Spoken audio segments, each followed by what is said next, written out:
Issue 3: Drugs in Sport. Almost all sports are faced with the same problem: drugs. All over the world, people will do anything to win, even if it's forbidden, in the competitions to gain an advantage over their opponent. One sport that has suffered from this drug abuse problem enough is the world of athletics. For years there have been drug cheats infecting the sport, depriving the fans and the athletes of a fair competition. At this moment in time, 240 people are currently banned from athletics, spanning across 52 countries. During the 2012 Olympics, 48 athletes were caught with illegal substances in their body. 22 of these were Russian, which then led to a ban for Russia to compete. There are many different types of drugs which can enhance an athlete's performance, whether it is for strength or precision. Here are a few examples. These speed up muscle growth, repairing muscle fibre much quicker than usual. As well as this, it produces more red blood cells, supplying more oxygen around the body, allowing them to get better stamina. However, these steroids can also have a negative effect.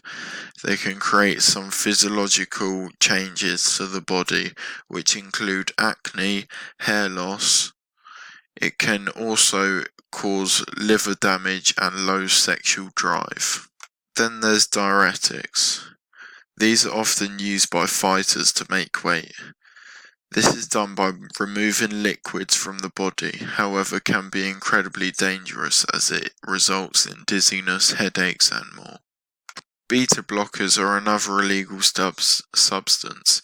These slow your heart rate down, also blocking adrenaline hormone, stopping athletes from becoming over-aroused during sport. As well as this, they can relax muscles from spasming. Although this substance makes you out of breath much easier, along with fatigue, it can make you much more focused on the job in hand.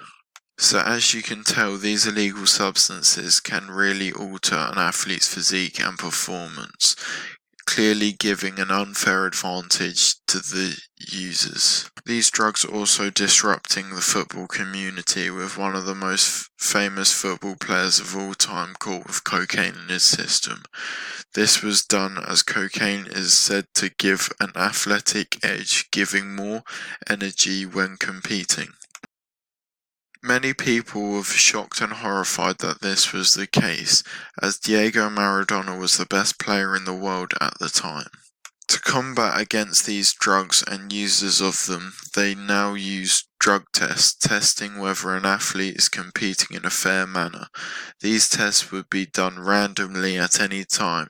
This is to make sure people can't prepare for it trying to mask the substance intake.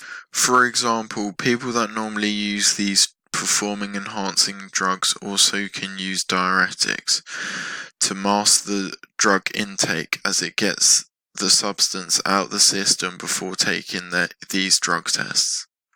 Although there are a select few that argue against this and believe that drugs should be illegal in sport, it's because of things like athletes still needing to be incredibly talented for the drugs to be able to get to a world championship stage. As well as this, the cost of the machinery to test them are so expensive that it could go to better use. However, we all know that this isn't the case.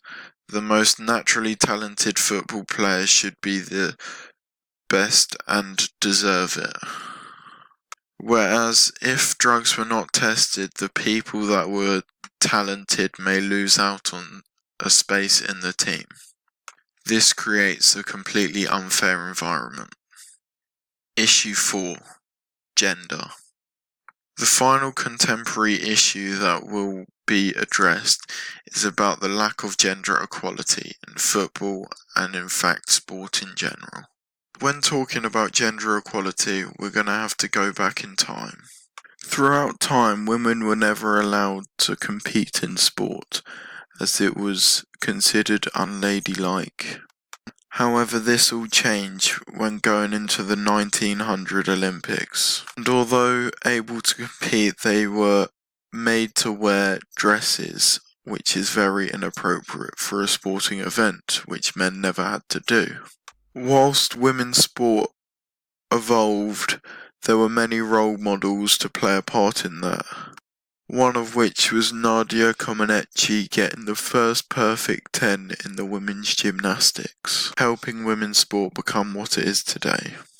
But we are not done yet, and we won't be done until both halves are equal, and that is far from the case at the moment. No matter how far the human race has become, there is always going to be the gender stereotypes, where men are supposed to be macho and strong, that are too competitive and get stuck in with all games, whereas women should be competitive and don't care about sports.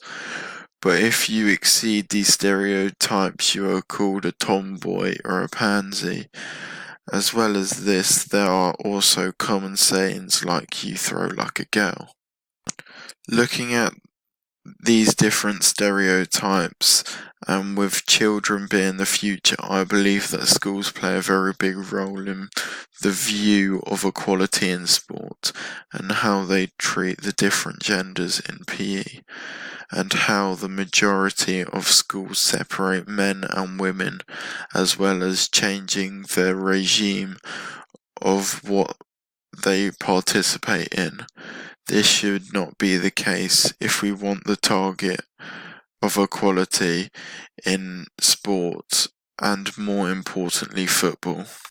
Another reason why gender equality is nowhere it needs to be is due to the role of the media and marketing.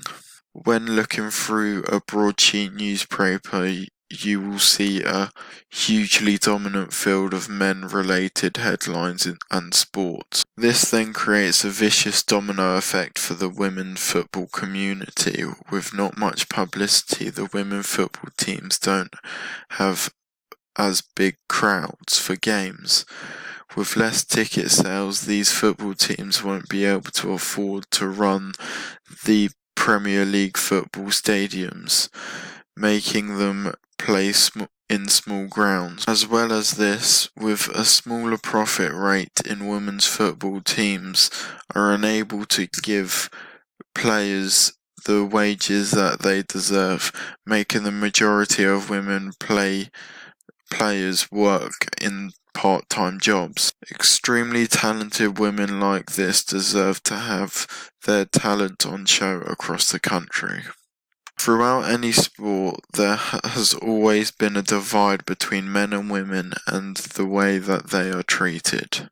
And although now it is 2019 and we are closer than ever, there are still many corrupt gender equality features in the sporting world. First of all, I must commemorate how, although not perfect, sport has come on leaps and bounds, from when women were made to wear long dresses whilst competing in events like athletics in the Olympics, to now where women play just as much sport as men, and now the first football club to pay women the same wages as men has arisen.